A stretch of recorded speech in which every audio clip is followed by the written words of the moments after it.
Ted and I are just in the next room. My guardian angel. Terima kasih bagi kalian yang udah mampir ke channel saya. Semoga kalian semua sehat-sehat selalu dan dimudahkan rezekinya. Mohon bantuannya teman-teman dengan klik tombol subscribe, tombol like-nya, dan share video ini ke teman-teman kalian agar channel ini dapat berkembang. Halo kawan, kali ini saya akan membawakan rangkuman cerita film yang berjudul The Wrath of Becky tahun 2023.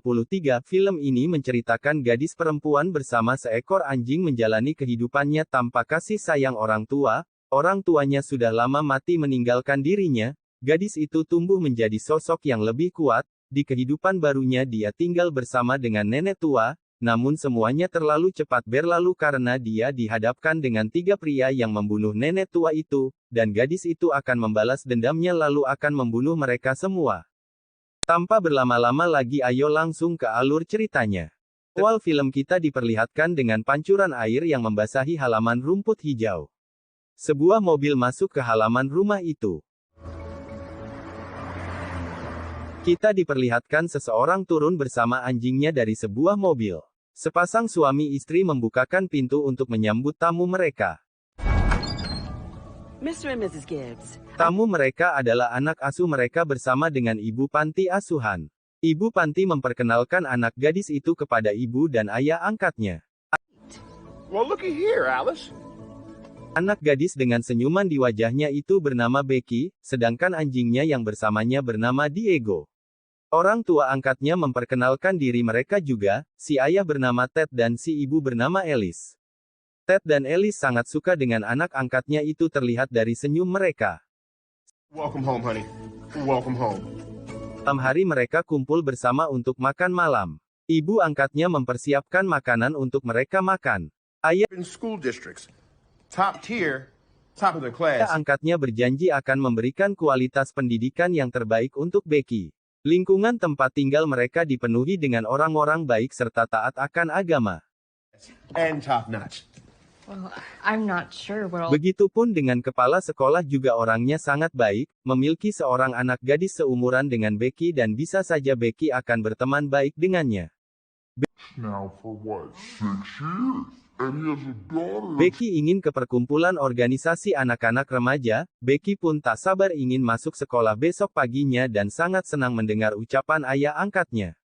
Well, perhaps there's like a youth group of some sort. Ibunya pun ikut senang mendengar ucapan Becky yang sangat bersemangat dan akan mengantar Becky besok pagi ke sekolah. Absolutely. I planned on taking you there first Di thing. kamar baru Becky benar-benar dihiasi khusus menyambut Becky. Ibu angkatnya sangat peduli padanya, memberikan perhatian penuh kepada Becky, agar Becky betah dan nyaman berada di kamarnya. Remember, if you need anything at all, Ted and I are just in the next. Saat ibu angkatnya mau pergi meninggalkan Becky, Becky pun memanggil ibu angkatnya dengan sebutan Mom dan membuat Alice atau ibu angkatnya menjadi senang dengan ucapan Becky, lalu Alice pergi memberitahukan kabar baik itu kepada Ted. Good night, Mom. Setelah ibu angkatnya pergi, raut wajah Becky langsung berubah 180 derajat. Sifat asli Becky pun keluar. Becky membuka pintu jendela kamarnya untuk kabur dari rumah itu bersama dengan Diego. Remember, if you need anything at all, Ted and I are just in the next. Diego, come. Tadi itu adalah pembuka film ini. Petualangan Becky dalam film ini baru saja dimulai. 2 tahun sebelumnya Becky membunuh orang yang tak dikenalinya yang masuk ke rumah lama ayahnya hanya demi mencari sebuah kunci yang Becky pun tidak tahu apa gunanya. Becky membunuh mereka semua yang memasuki rumah ayahnya itu satu persatu. Ini Becky sudah berumur 16 tahun, tumbuh menjadi perempuan mandiri yang tak suka hidup bersama orang tua asuh. Becky melatih dirinya di dalam hutan agar dapat memperkuat pertahanan dirinya dalam bertarung. Berlatih menggunakan pisau menusuknya ke pohon. Berlari melewati rintangan yang ada di dalam hutan. Namun dalam sesi latihannya Becky tak sadar kalau dia sudah masuk ke dalam perangkapnya sendiri. Habis latihan Becky pulang ke rumahnya membuat sarapan untuk dia santap. Ternyata dia makan berdua dengan ibu yang sudah tua. Ibu itu bernama Elena. Becky sudah tinggal 1 tahun bersama dengan Helena. The past year, I don't know much about her other than the following. Helena menonton latihan Becky hari ini menikmatinya seperti pertunjukan. Tapi Becky sempat masuk ke dalam perangkapnya sendiri. Looked out my window. Becky bercerita hampir tiap malam Becky tak bisa tidur karena mengingat masa lalunya yang kelam harus melihat ayahnya yang mati dibunuh orang. Becky juga mengingat kenangan ibunya yang masuk rumah sakit akibat kejadian itu. Mereka berdua pun ngobrol bersama sambil menikmati sarapan di pagi hari. True grit. Had just woken up. Becky sudah mempunyai pekerjaan. Becky bekerja di restoran cepat saji. Becky mengantarkan makanan pesanan orang tua itu. Orang tua itu berterima kasih memanggil Becky dengan sebutan sayang. Founding Father's breakfast with a side of toast. Becky pun tak suka dengan panggilan sayang itu dan menjelaskan kalau namanya ada di label bajunya bertuliskan Becky dan bukan sayang. Thanks, sweetheart. Becky? Yeah, cause that's my name. Orang tua itu protes makanannya yang Becky bawa, karena makanan itu tidak sesuai dengan pesanannya. Becky tak suka dengan protes orang tua itu. I asked for buttered toast. There's butter. Lalu Becky memecahkan piring itu dan menggores leher orang tua itu. Becky tertawa seperti psikopat yang haus akan membunuh.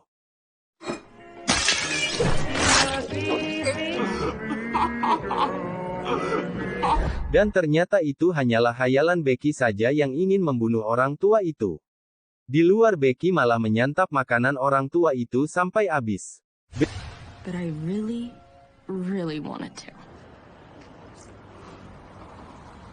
Becky menunggu detik-detik jam pulang kerjanya, lalu pergi meninggalkan restoran dengan menaiki sepeda.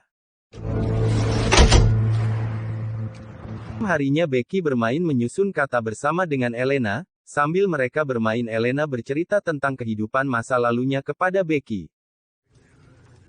My brother made it. Elena senang dengan kehadiran Becky yang mau tinggal bersamanya saat ini. Mereka juga mendengar berita di radio yang menyiarkan pengawalan ketat polisi karena di kota terjadi banyak kejahatan. My father was a drunk. I left home. Lihat 3 orang tamu memasuki restoran yang dijaga oleh Becky. Salah satu dari ketiga pria itu mengejek nama Becky bilang kalau namanya seperti penari klub malam, dan mengejek ibunya yang telah memberikan nama kepada Becky. Becky pun kesal dengan pria itu namun dia sabar dan mempersilahkan pria itu masuk. Did your mom actually name you that? Because Becky is a stripper name. Right this way. Not a fan. Ketiga pria tadi memiliki rencana besar untuk melakukan sebuah kejahatan di kota itu. Mereka pun memesan kopi kepada Becky. Dalam hati Becky tiap kali ada seseorang yang membuat dia kesal fantasi ingin membunuhnya sangat kuat tapi dia selalu menahan semua itu. Yeah. Could we get some coffee over here today? Coming right up. Becky pun mengantarkan kopi pria itu dengan baik hati. Tapi karena pria itu tadi membuatnya kesal Becky dengan sengaja mendorong gelas kopi itu sampai mengenai pria itu. Pria itu marah dengan perlakuan Becky yang menumpahkan kopinya ke bajunya. Becky sudah meminta maaf namun maafnya tidak diterima pria itu dan menyuruh Becky untuk pergi saja. Teman-temannya malah mengejeknya. Get the fuck over. No, stop. Setelah toko tutup Becky pun pulang seperti biasa menaiki sepedanya. Pria tadi ingin membalaskan dendam kepada Becky atas perlakuannya dan merencanakan sesuatu yang jahat kepada Becky. Malam harinya Becky masih terpikir oleh kunci yang misterius itu. Becky mendengar sesuatu di bawah rumah. Becky pun turun ke bawah rumah untuk mengecek keadaan di bawah. Tiba-tiba pria tadi langsung muncul menutup mulut Becky, datang untuk memberikan pelajaran kepada Becky. Becky mendorong kepalanya ke atas sehingga mengenai hidung pria itu. Becky langsung memanggil Diego untuk menyerang pria itu, namun teman yang lainnya datang memukul Diego dengan tongkat bisbol. Diego,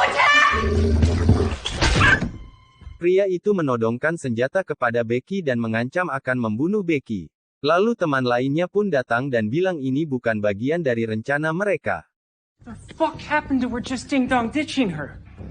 Elena datang dengan membawa senapannya untuk mengusir ketiga pria itu. Temannya pun meletakkan senjata itu di bawah. Dengan cekatan pria itu mengeluarkan pistolnya langsung menembak tepat di kepala Elena. Becky yang melihat itu pun menjadi histeris sama dengan kejadian di masa lalunya membuat dia trauma. Dengan hati yang penuh amarah Becky mencoba menyerang pria itu namun Becky malah terlempar mengenai dinding itu.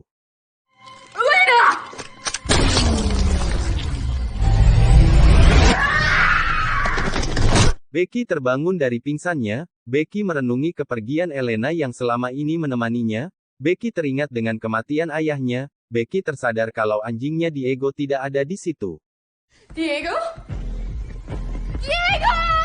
Mereka bertiga sampai di rumah itu untuk berkumpul dengan teman lainnya. Supaya lebih mudah dalam bercerita saya akan menyebutkan nama ketiga pria itu. Pria yang penuh amarah ini bernama Anton, pria so asik ini bernama DJ, dan pria polos ini bernama Sean. Setelah mereka turun dari mobil Anton ingin agar mereka berdua bersikap biasa saja dan melupakan kejadian semalam. No one speaks a word of this. Sean masih belum bisa melupakan kejadian semalam karena itu bukan bagian dari rencana dan Sean tak ingin kehidupannya hancur hanya karena kejadian itu. Anton pun mengancam Sean agar tetap tenang, kalau tidak Sean akan ditembak dengan pistol. Sean pun pergi dengan meninggalkan Anton ke rumah itu.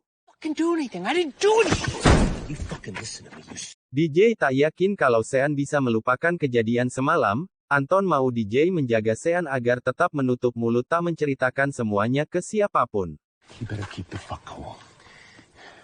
Becky membuka kotak masa lalu Elena dan melihat foto-foto keluarganya. Becky mengubur mayat Elena tak jauh dari rumah itu. Becky merenungi kepergian orang-orang yang dia sayangi pergi begitu saja. Ayahnya dibunuh oleh neo-Nazi, ibunya menderita kanker dan sekarang harus kehilangan temannya yaitu Elena. Becky akan balas dendam ke pria itu yang sudah membunuh Elena, dan akan merebut kembali anjingnya Diego. Fuckers who killed Elena. Becky masuk ke gudang mencari segala perlengkapan untuk dia pakai. Becky mau memakai topi itu namun dia menyimpannya kembali. Becky mempersiapkan pakaian baru untuk dia pakai dalam misinya. Becky langsung bergerak mencari alamat pria itu. Salah satu nama yang menjadi incarannya adalah Darlie karena di restoran nama Darlie terdengar dari ketiga pria itu menjadi petunjuk. Becky mengetahui kalau di kota itu ada dua nama Darlie. Becky mengunjungi rumah pertama. Becky mengetok pintu rumah itu seorang nenek tua keluar dari rumah itu. Becky bertanya mencari Darlie. Nenek itu bilang kalau dirinya bernama Darlie. Your name is Nenek itu terlihat aneh karena memasang oksigen sambil merokok. Becky sampai di rumah kedua. Becky sangat yakin kalau rumah itu adalah tempat ketiga pria itu. Told me that this was the Daryl I was looking for. Pria ini bernama Darlie, dan yang ini bernama Twig. Darlie berdoa makan siang untuk mereka semua. DJ memuji makanan itu ke Darlie karena rasa makanan itu sangat lezat. Darlie bilang kalau kokinya adalah Twig. Think Twig here.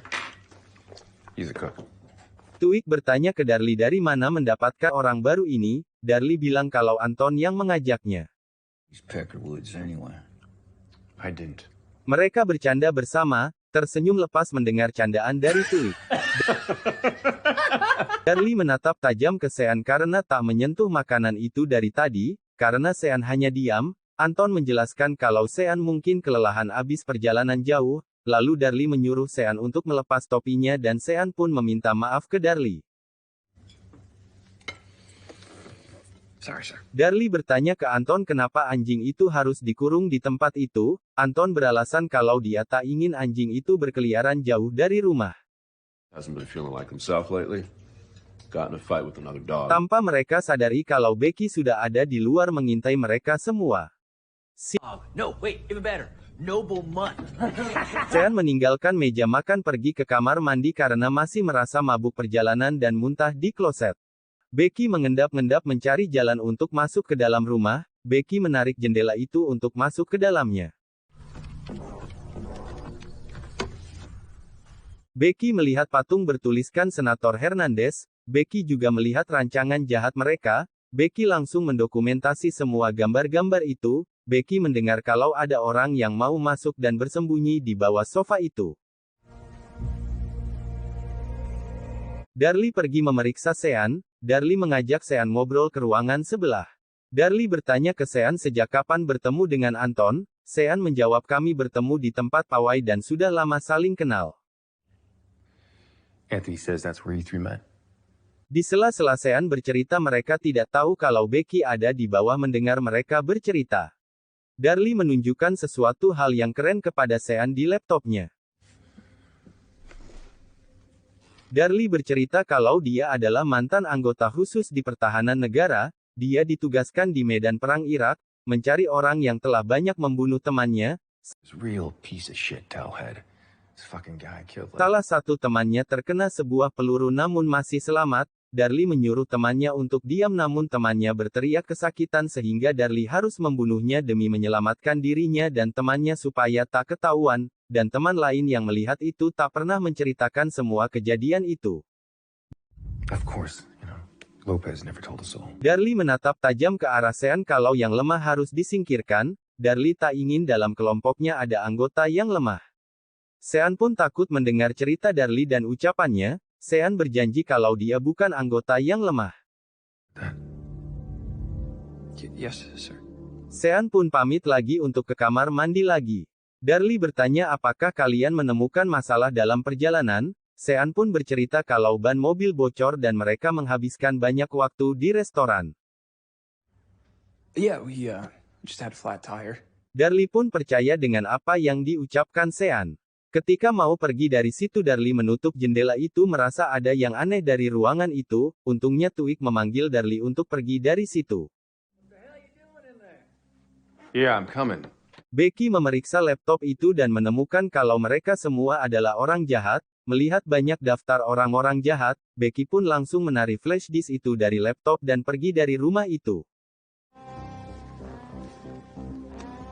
Undoing it. Becky pergi lari ke sebuah gudang pria itu. Becky memasukinya banyak senjata yang bisa dia temukan. Dia pun ke belakang melihat ada tangga ke atas. Di atas Becky menemukan senjata api atau senjata AR dan bom. Becky memiliki rencana dengan barang-barang itu.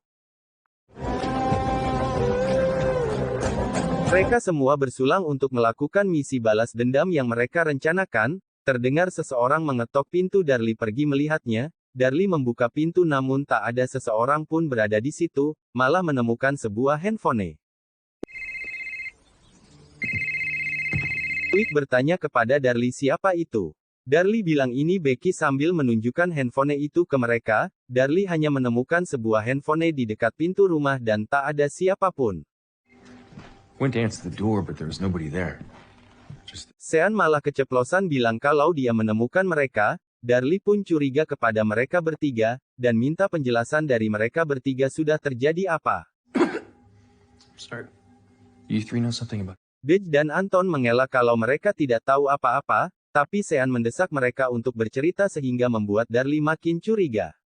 Dej tetap tenang sambil menjelaskan kalau mereka hanya mengambil anjing itu dari seseorang dan bukan masalah besar. Sean mau menjelaskan tapi Anton memotong pembicaraannya menjelaskan kalau memang benar hanya mengambil seekor anjing dari seseorang. What Dickless here wants you to know, okay?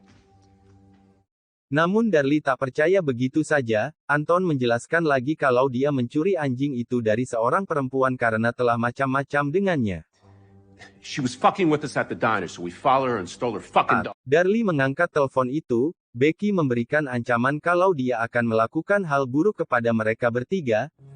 There once was a little girl who had a... Dej malah tertawa dengan ancaman Becky. Twig bertengkar dengan Anton hanya gara-gara mendengar nama Becky. Darlie menjadi marah dan menyuruh salah satu dari mereka untuk mengembalikan anjing itu. Give her back her fucking dog! Anton pun akan pergi mencari Becky namun Darlie menahannya supaya membawa anjingnya juga. Anton tidak mau membawanya karena mukanya sudah dilihat oleh gadis kecil itu dan bisa saja melaporkannya ke polisi. Darlie pun bilang itu bukan masalahku. I just go give him back to her. She's gonna haul ass straight for the cops. Anton bilang rencanamu akan gagal kalau kami tidak ada di balai kota besok. Anton bilang dia hanya gadis kecil bodoh yang suka bermain petak umpet. Dia akan menangkap gadis itu dan mengembalikan anjing itu. I'll give her fucking dog back. Tatapan Darlie yang marah dan sangat tajam ke Anton.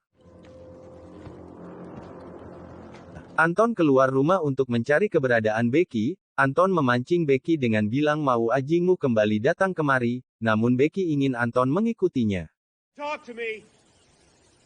You come and talk to me.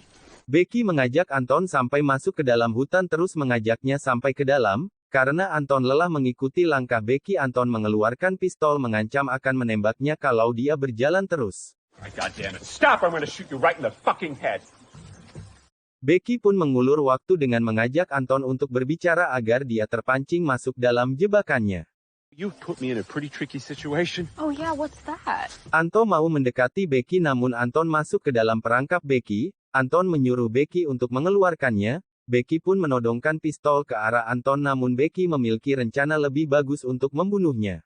To find a better way to kill you. Sambil menunggu Anton kembali, Tuik bermain gitar bernyanyi bersama Dej menghibur teman-temannya di situ. Tanpa mereka sadari Becky sudah mempersiapkan sesuatu untuk mereka. Tampak muka Darlie masih saja marah menunggu Anton. Scene 2. Becky mengetok pintu Darlie. Darlie pun datang melihat siapa yang mengetok pintu rumahnya. Sampai di pintu Darlie melihat Anton sudah terikat di depan rumahnya. Anton bilang ke Darlie untuk tidak membuka pintu rumahnya, pintu itu sudah diikatkan tali ke pin granat. What the fuck? Karena mulut Anton ditutup granat dan diikat bom membuat suaranya menjadi tidak jelas, sehingga Darlie tak tahu apa yang diucapkan Anton dan membuka pintu itu. Seketika pin granat terbuka dari mulutnya, Darlie pun sadar lalu menutup pintu rumahnya kembali.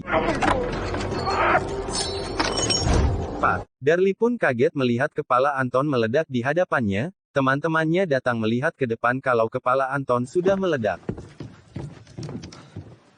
Scene 5. Mereka masuk kembali ke dalam rumah. Tuik bertanya apakah harus menelpon polisi atas kejadian itu. Darlie pun menjelaskan menelpon polisi sama saja merusak rencana mereka besok untuk memberontak di balai kota. Di gudang juga banyak senjata dan itu hal bodoh jika memberitahukannya ke polisi. Tuik pun setuju dengan perkataan Darlie.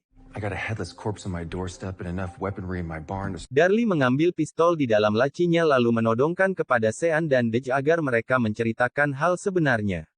Sean dan Dej menjelaskan kalau mereka tak membunuh siapapun. Anton yang sudah membunuh seorang wanita tua. Anton merencanakan hanya untuk menakuti gadis itu tapi wanita tua keluar membawa senjata. Lalu Anton membunuhnya dan mengambil anjing itu.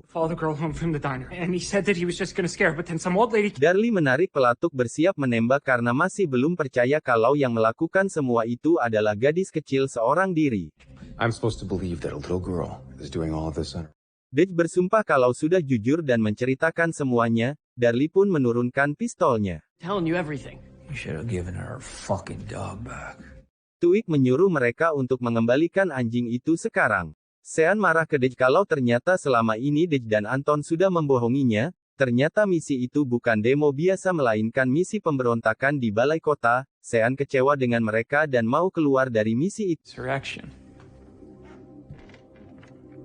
Dej menyarankan untuk tidak keluar karena bisa saja Becky akan membunuhnya. Sean tidak takut dan mau pergi dari situ. She'll kill you. I'm gonna take my chance. Darlie menahan Sean untuk tidak pergi dan bilang akan melewati semua ini bersama-sama sebagai saudara dan bermalam hari ini untuk melakukan misi besok pagi. Stay the night. We'll get through. Sean menolak mentah-mentah permintaan Darlie. Darlie pun memukul wajah Sean dengan sangat keras sampai berdarah. Dej yang melihat itu menjadi sangat ketakutan. Darlie mematahkan leher Sean dan Sean pun mati. Dej yang awalnya ceria melihat Darlie yang marah membunuh Sean menjadi ketakutan. Scene 10. Darlie bertanya ke Dej apakah dia juga akan keluar dari misi itu. Dej menjawab dengan penuh ketakutan akan mengikuti misi itu. Dej juga harus menyingkirkan mayat Sean. Yes. I'm a fucking nobleman. Darlie mengangkat telepon Becky. Becky mengejek Darlie untuk membersihkan halaman depan rumahnya dengan mesin cuci. Dengan kesal Darlie sudah mulai suka permainan Becky. Darlie bilang ke Becky apakah kau puas dengan kesenanganmu? Are you having fun? Wicked fun. Terlihat jelas kalau dari wajah Becky sangat puas dengan keberhasilan. Darlie masih mau berbaik hati mau mengembalikan anjingnya karena besok ada urusan mendesak. I have more pressing business to attend to. Darlie kaget karena Becky tahu rencana mereka di balai kota, dan mau mengancam Becky. You're fucking with the wrong guy, little girl. Tapi Becky mengatakan sudah tahu rencana mereka untuk menyerang balai kota besok pagi dan mempunyai bukti foto rencana mereka.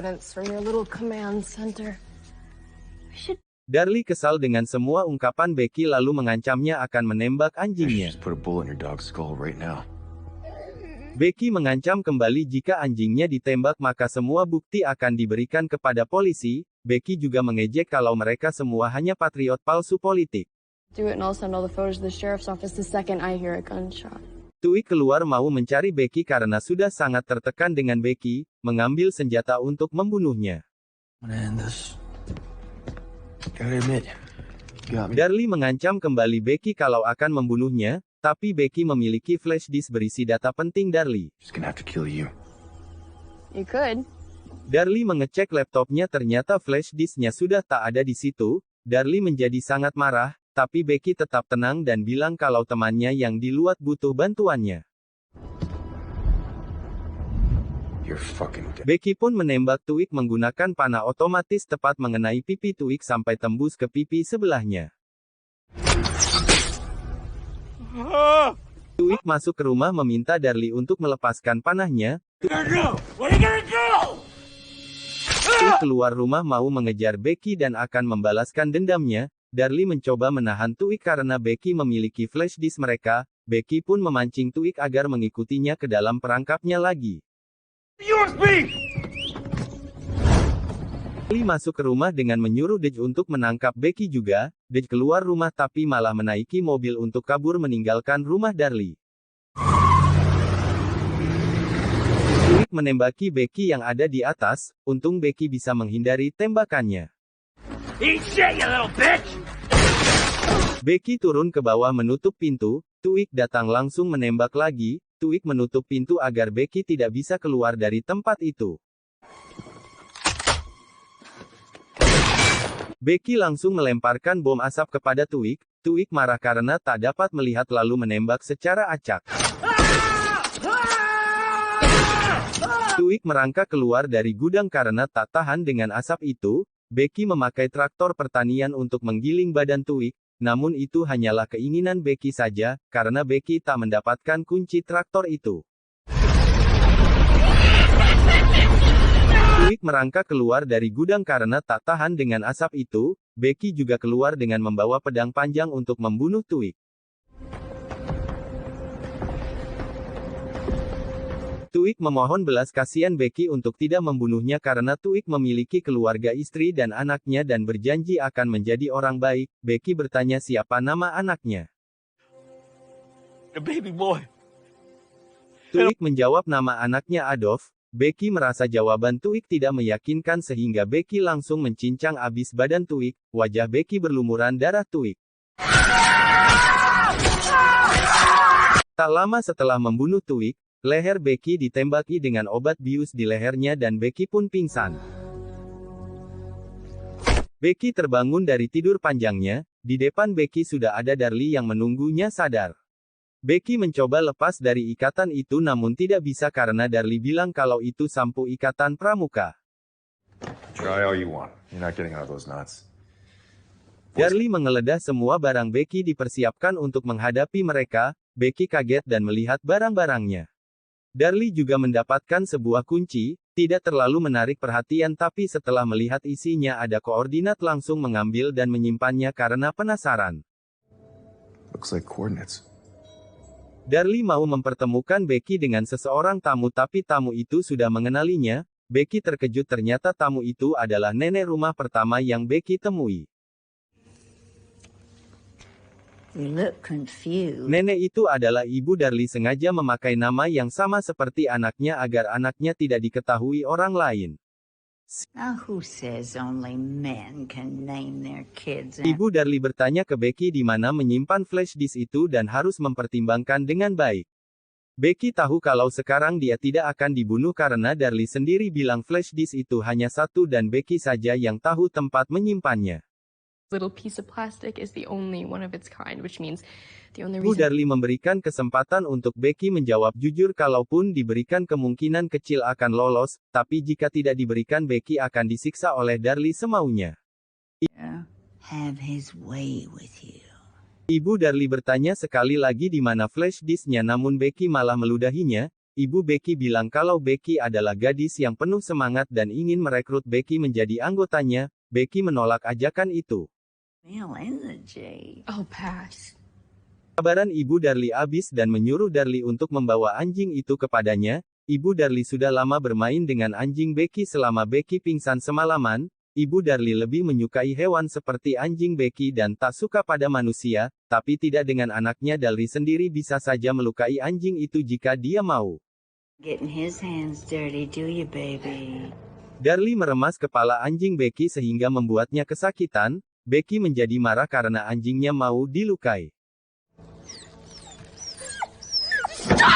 Ibu Darlie bilang kalau Becky tak memberitahukan flash disk-nya sekali lagi, Ibu Darlie akan memperlakukan anjingnya lebih buruk lagi. And they are gonna get bigger and better. Becky berjanji akan memberitahukan flash disk itu kepada mereka dan mereka harus berjanji pada Becky. Darlie pun mengurung kembali anjing Becky di kandangnya. Becky malah mengancam akan membunuh mereka berdua setelah keluar dari kursinya. Ternyata Becky bisa melepaskan simpul ikatan pramuka itu karena Becky pernah melakukannya juga lalu mengacungkan jari tengahnya ke Darlie. And how do you plan on getting out of that chair? Darlie mendekati Becky, namun Becky dengan cepat berhasil menendangnya lalu mengambil semprotan untuk menyemprot wajah Darlie. Becky pun kesakitan lalu pergi mencuci mukanya. Becky berusaha dengan cepat melepaskan tali yang satunya sementara Ibu Darlie mencari senjatanya yang ada di tasnya. Ibu Darlie menodongkan senjata kepada Becky dan akan membunuh Becky. Becky bilang kalau dia mati mereka tak akan tahu lagi di mana flash disk itu disembunyikan. If you kill me, you'll never find the drive. Ibu Darlie berbalik mengancam akan menembak anjingnya Becky. Dengan cepat Becky langsung mengambil pisau yang ada di meja lalu melemparkannya tepat di kepala Ibu Darlie. No! Menghampiri anjingnya dan berjanji akan kembali lagi melepaskannya lalu Becky pun keluar rumah. Darlie melihat ibunya tergeletak tak bernyawa di bawah lantai. Becky berlari masuk ke dalam hutan dan Darlie pun mengejar Becky ke sana. Sambil berlari Darlie menembaki Becky. Becky sampai di tanda tempat perangkapnya sendiri. Darlie juga sampai di situ mau membunuh Becky. Becky dengan santai menjawab kepada Darlie bahwa ini belum berakhir. It's not over yet. Darlie pun maju untuk menangkap Becky namun kakinya kena jerat besi dan membuatnya kesakitan. Ketika Darlie maju dengan kaki yang satunya malah terkena jebakan kedua. Karena Darlie tak tahan dengan jeratan itu Darlie pun terjatuh tapi nyawanya tak akan selamat karena jebakan ketiga pas mengenai leher Darlie. Becky duduk di samping Darlie yang sekarat menunggu kematiannya. Becky pun mengambil kunci misterius itu dari kantong Darlie. Becky mendatangi anjingnya Diego melepaskannya dari kandangnya. Di belakang Becky, ternyata Ibu Darlie mati dan akan menodongkan pistol kembali kepada Becky. Ibu Darlie bilang kalau lemparan Becky meleset. Lalu Ibu Darlie menembak tapi arah tembakannya salah, mungkin efek dari pisau yang ada di kepalanya. Becky langsung menyuruh anjingnya Diego untuk membunuh Ibu Darlie. Becky menyaksikan kematian Ibu Darlie yang digigit oleh Diego.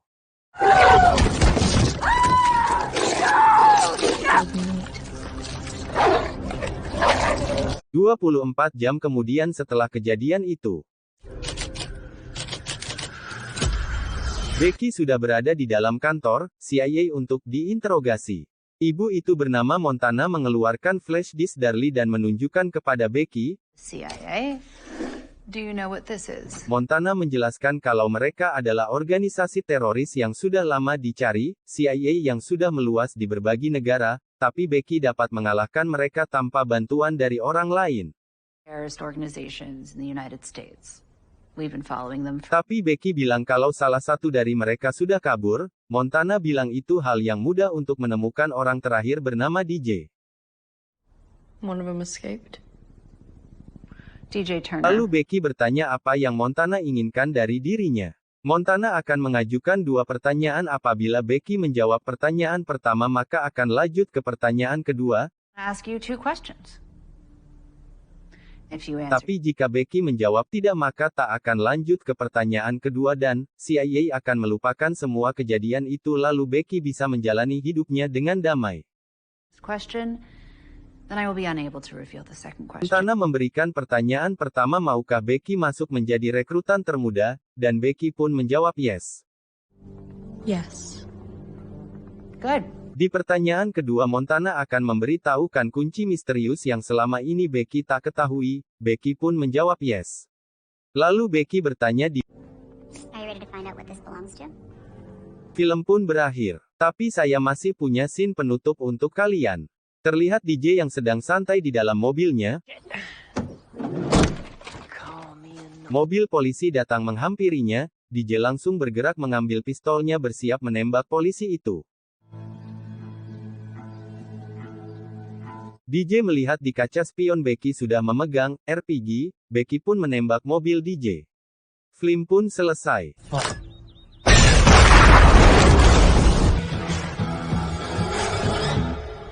Terima kasih sudah menonton sampai selesai, bantu saya dengan memberikan subscribe dan like agar channel saya dapat berkembang, karena tanpa bantuan kalian kanal ini tak akan berarti. Sampai jumpa lagi di film berikutnya.